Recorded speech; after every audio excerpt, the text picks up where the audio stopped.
Election campaign में जब मैं यहां आया फैसलाबाद, तो यहां बेरोजगारी थी, यहां टेक्सटाइल इंडस्ट्री बंद हो रही थी, हाउसिंग सोसाइटीज बनाई जा रही थी, टेक्सटाइल इंडस्ट्रीज बंद करके बेरोजगारी थी। और मैं अल्लाह का शुक्र अदा करता हूं कि हमारे 3.5 साल में यहां टेक्सटाइल इंडस्ट्री भी उठी, यहां रोजगार भी मिला, इर्द गिर्द किसानों के पहली दफा किसानों के पास इतना पैसा आया, उनकी फसलों के ऊपर उनको पैसा मिला। गन्ना जो किसान उगाता था और जो शुगर माफिया उसको पैसे नहीं देता था, हमने उनको पैसा दिलवाया, हमने टाइम पे कीमत दिलवाई। और जब पैसा गया देहात में, किसान ने अपनी जमीनों पे लगाया। और पिछले 2 साल हमारे सबसे ज्यादा 4 बड़ी बड़ी फसलों की पैदावार हुई और कीमत भी मिली। आज जब मैं फैसलाबाद, यहां पहले मैंने जलसा किया 2 महीने पहले, अब मैं फिर यहां हूं आपके पास। कभी भी सियासी जलसे 3-4 साल के बाद एक शहर में होते थे, उससे पहले नहीं होते थे। यह पहली दफा है कि 2 महीने में फिर फैसलाबाद जलसा कर रहा हूं, और माशाअल्लाह इस तादाद में अवाम आई है जलसे पे। लेकिन मुझे अफसोस से कहना पड़ता है कि फैसलाबाद में इंडस्ट्री बंद हो रही है। पावर लूम वाले मेहनत कश वो बंद हो रहे हैं। जो शटल लूम वो भी बंद हो रही हैं, जो एक्सपोर्ट करते हैं। बेरोजगारी बढ़ रही है। और उसके अलावा जो बिजली की कीमतें, पेट्रोल और डीजल की कीमतें,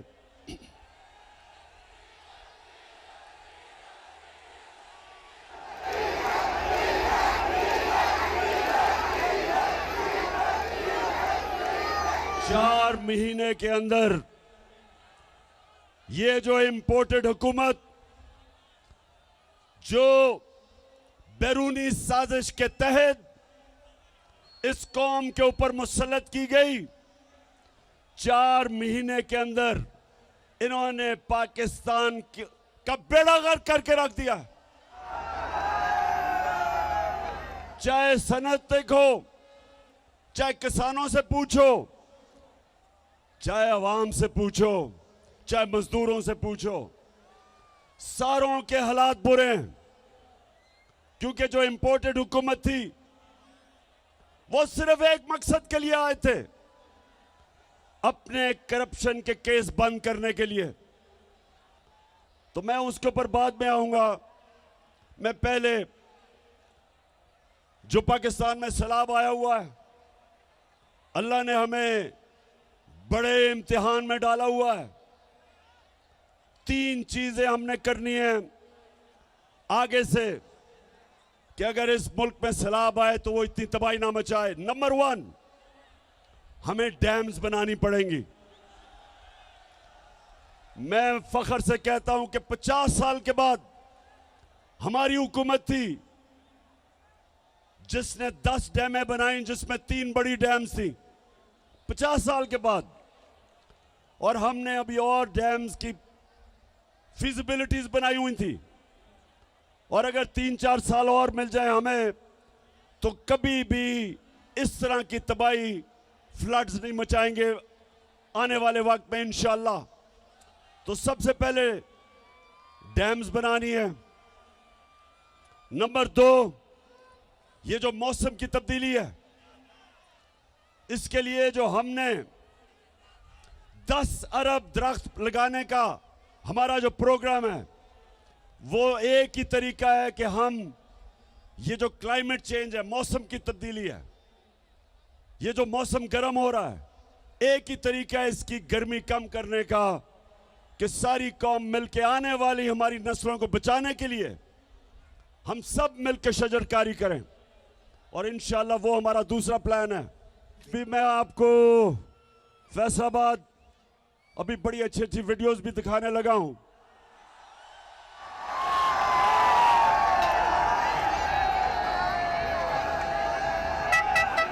लेकिन उससे पहले मौसम का मैं सिर्फ आपको बता दूं कि हमने मौसम की तब्दीली को भी रोकने के लिए इस कौम ने मिलकर शजरकारी करनी है, हमने डैम्स बनानी है, और तीसरी चीज, जब पानी आता है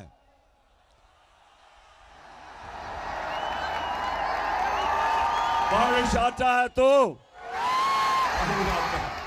तो जब पानी आता है तो उसको निकालने के लिए ड्रेनेज सिस्टम चाहिए ताकि वो तबाही ना मचाए। अगर पानी के रास्ते में अगर आप पानी को निकलने नहीं देंगे तो वह फिर तबाही मचाएगा।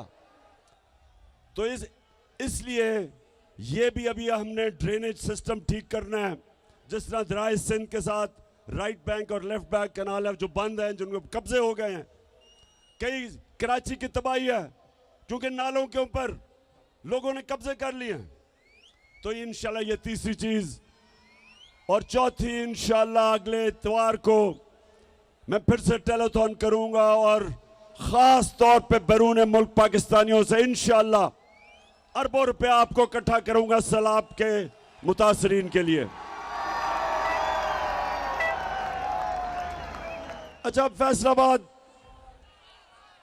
फैसलाबाद थोड़ी सी जरा संजीदा बातें देखें। फैसलाबाद वो शहर है, इंडस्ट्रियल सिटी है, पाकिस्तान का मैनचेस्टर है। अगर यहां हम अपनी सनत और सनतकारों की मदद करेंगे, वो सनतकारी करेंगे और सरमायाकारी करेंगे, फैक्ट्रियां बनाएंगे, नौकरियां मिलेंगी, मुल्क में दौलत में इजाफा होगा। और अब मुल्क जब एक्सपोर्ट करता है तो मुल्क के अंदर डॉलर आते हैं। तो नौजवानों, मैं चाहता हूं कि मैं आपकी तरबियत भी करूं और आपको तालीम भी दूं कि हमने अपने मुल्क को कैसे उठाना है, कैसे एक अजीम मुल्क बनाना है। तो कोई भी मुल्क जब तक, जिसको अंग्रेजी में वेल्थ क्रिएशन, जब तक वो मुल्क में अपनी दौलत के अंदर इजाफा नहीं करता, जब तक वो मुल्क में दौलत की इजाफा नहीं करता, अपनी एक्सपोर्ट्स नहीं बढ़ाता, तो वो इसी तरह कभी IMF की गुलामी तो कभी किसी की गुलामी, और उसका सरबरा फिर यही करता है जो कि अभी शहबाज शरीफ कहता कि मैं भी मुल्क फिर के आया हूं। तो वो क्या कहता, जरा ये देख लें। मैं सऊदी अरब से होके आया हूं, मैं UAE के होके, अभी मैं तुर्की होके आया हूं, और मैंने उन भाइयों को कहा कि आप हमारे बड़े अजीम भाई हैं, हमेशा आपने हमारी मदद की। और मैंने यही कहा, जब मैं आया हूं तो आप समझेंगे शायद ये मांगने आया है। मैं मांगने नहीं आया, लेकिन मजबूरी है। जिस तरह माजी में 75 साल में आपने हमारा हाथ बटाया है, कुछ अर्सा आप हाथ बटाओ। मैंने कहा मैं वादा करता हूं कि इंशाल्लाह हम पूरी कौम हम मिलकर दिन रात मेहनत करेंगे, पसीना कराएंगे, अपने पाँव पे खड़े होंगे। हाँ शहबाज शरीफ, कौम तो मेहनत करती है। हमारा जो बैरून मुल्क पाकिस्तानी जो सऊदी अरेबिया, दुबई, दुनिया में जाके पैसे कमाते हैं, 14-14 घंटे काम करते हैं, वो पैसा पाकिस्तान भेजते हैं, जिसको रेमिटेंसेस कहते हैं, वो डॉलर्स पाकिस्तान भेजते हैं। और आप और आपके भाई और जरदारी की तरह करप्ट लोग चोरी करके मुल्क से पैसा बाहर भेज देते हैं।